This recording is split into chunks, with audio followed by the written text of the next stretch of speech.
Bonjour mesdames, mesdemoiselles, messieurs, heureux de vous parler encore une fois à travers la chaîne Abadaji français, développement personnel et professionnel.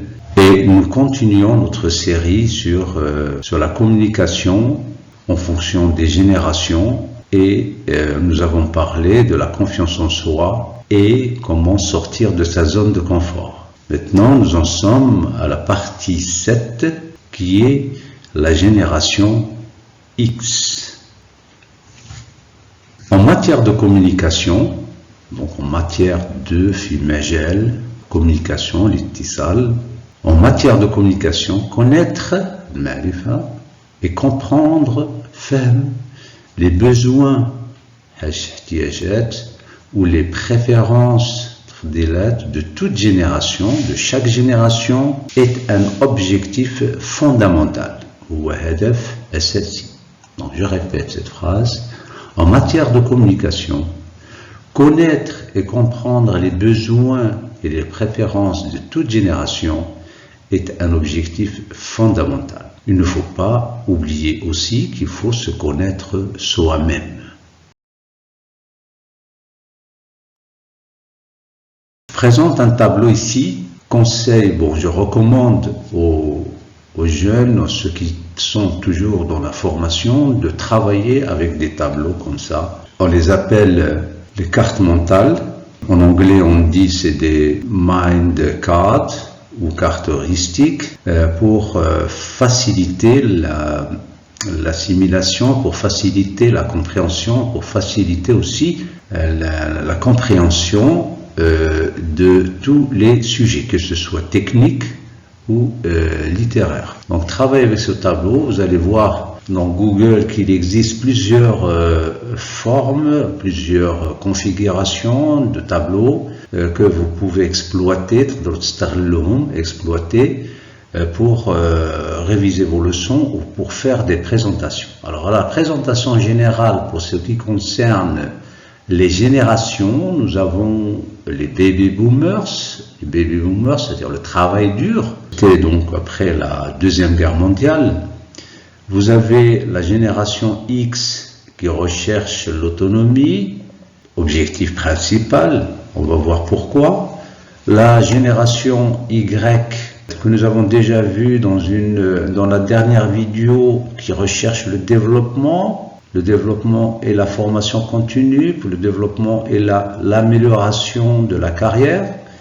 Et puis, nous avons maintenant la génération Z qui recherche la finalité, le but dans le travail. L'essentiel, c'est de ne pas isoler chaque génération.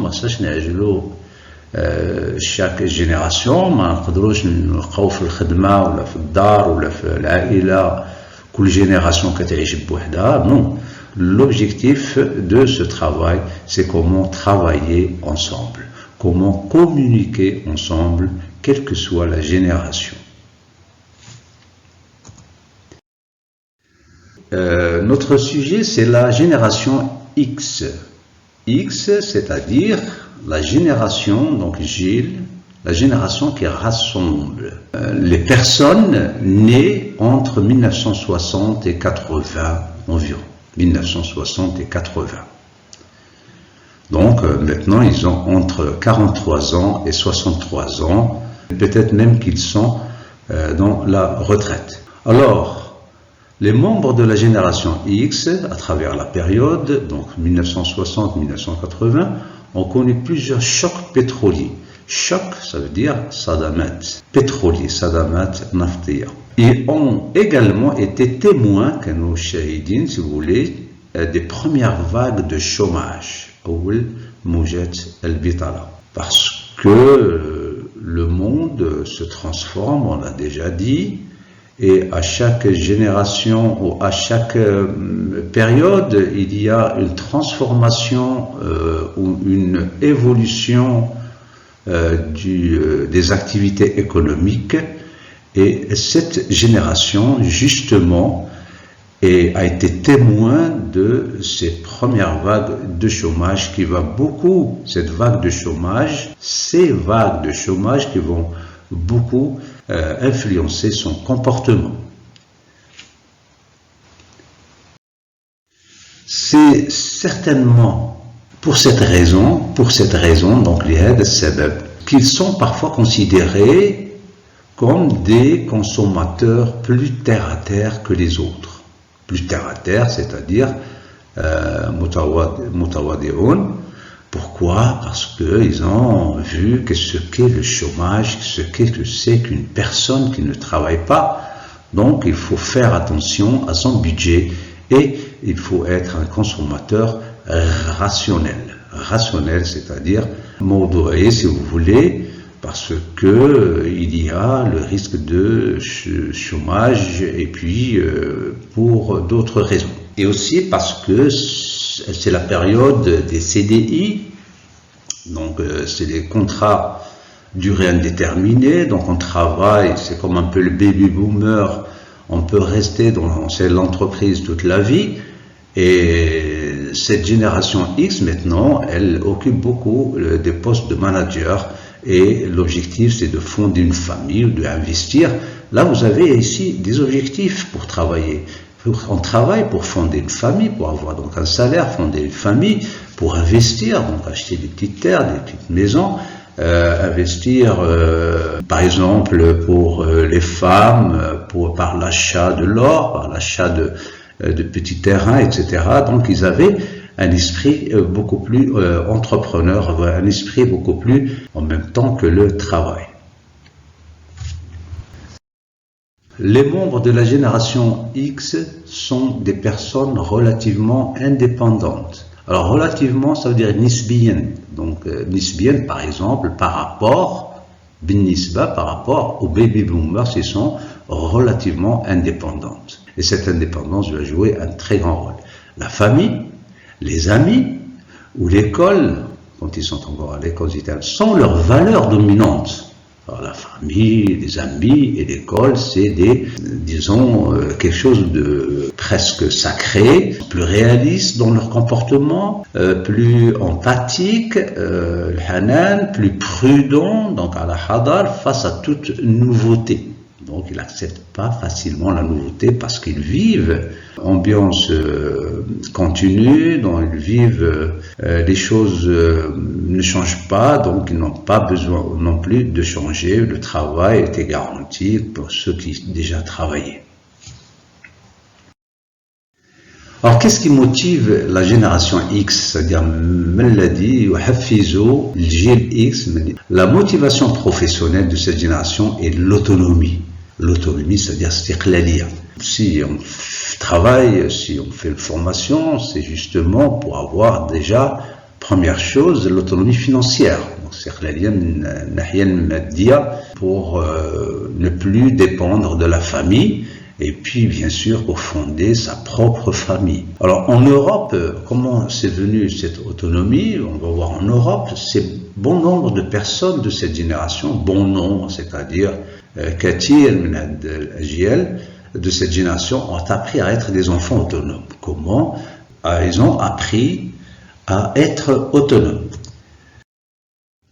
Et par conséquent, ils sont habitués à un certain degré d'indépendance, alors qu'on voit maintenant chez nous que, par exemple, les enfants ne sont pas très autonomes quand ils ne font pas, quand ils ne ramassent pas leurs affaires tout seuls, quand ils ne font pas le ménage, quand ils n'aident pas leur mère à ranger ses affaires, etc. Et c'est par là que commence l'autonomie, c'est par là que commence la responsabilisation, quand l'enfant, encore tout jeune, prend soin de lui-même, range ses affaires, aide sa maman qui peut-être prend de l'âge, aide sa maman à faire le ménage et participe à la gestion de la famille. Au Maroc, ce désir, je rappelle, c'est toujours la période 60-80, non, pour la génération X, ce désir d'indépendance et d'autonomie, désir, ça veut dire l'istiqlal et l'autonomie expliquent leur préférence pour la formation technique et de gestion. Oui, c'est dans les années 70, par exemple, que l'on a vu,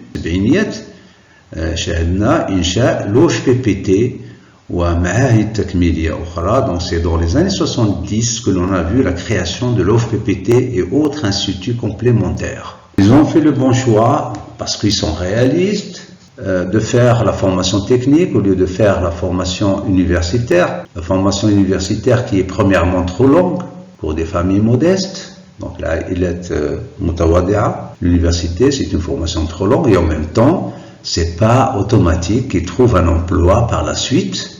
Donc c'est très aléatoire. Ce qui fait que la formation technique et professionnelle, dans la technique ou de gestion, donc la formation professionnelle, propose, si vous voulez, une garantie de travail après l'obtention du diplôme. Donc déjà, l'État a commencé à se préparer, à former cette génération à travers la création, l'ouverture de beaucoup de centres de formation professionnelle à travers tout le royaume. Cette prise de conscience, donc prise de conscience, cette prise de conscience de cette génération a beaucoup aidé. Alors quand ils ont participé, quand ils ont accepté, bien sûr, d'aller fréquenter les instituts de formation professionnelle au lieu de l'université, et ça a beaucoup aidé, donc ça a aidé la réussite des stratégies nationales en matière de promotion de l'emploi. On peut faire des stratégies, mais s'il n'y a pas des gens qui comprennent cette stratégie, bien sûr, qui n'appliquent pas cette stratégie, qui n'aiment pas cette stratégie, qui ne sont pas sensibilisés pour leur intérêt à ces stratégies, aucune politique ne peut réussir. Donc là, c'est une question de sensibilisation et de choix pertinents, pratiques, pour vraiment faire participer les jeunes, les moins jeunes, à l'activité économique avec dignité. Dignité, c'est-à-dire le karama dialhom. Parce qu'il vaut mieux être devant une machine qu'on sait faire fonctionner. On est beaucoup plus autonome, bien sûr, on a moins de problèmes avec la hiérarchie, etc., puisqu'il suffit seulement de faire fonctionner de la machine, de l'entretenir, de la maintenir, et bien sûr, en quoi consiste exactement leur travail. Alors c'est la fin de cette partie sur la génération X. Donc c'était la première partie parce que je vais les diviser en deux. Maintenant c'est la première partie. Après on va voir la deuxième partie sur la génération X pour parler encore davantage un peu sur ce qui la motive, quels sont ses besoins et comment assurer une meilleure communication entre les générations. Alors, Abadaji Développement personnel et professionnel vous souhaite bon courage dans vos efforts d'apprentissage des langues et des métiers. Oui, il faut bien sûr apprendre en même temps les langues et les métiers. Ça va de pair maintenant, surtout à l'heure actuelle. Et merci pour votre choix, pour cette chaîne éducative et vos encouragements, bien sûr. Et à bientôt pour la deuxième partie sur la génération X.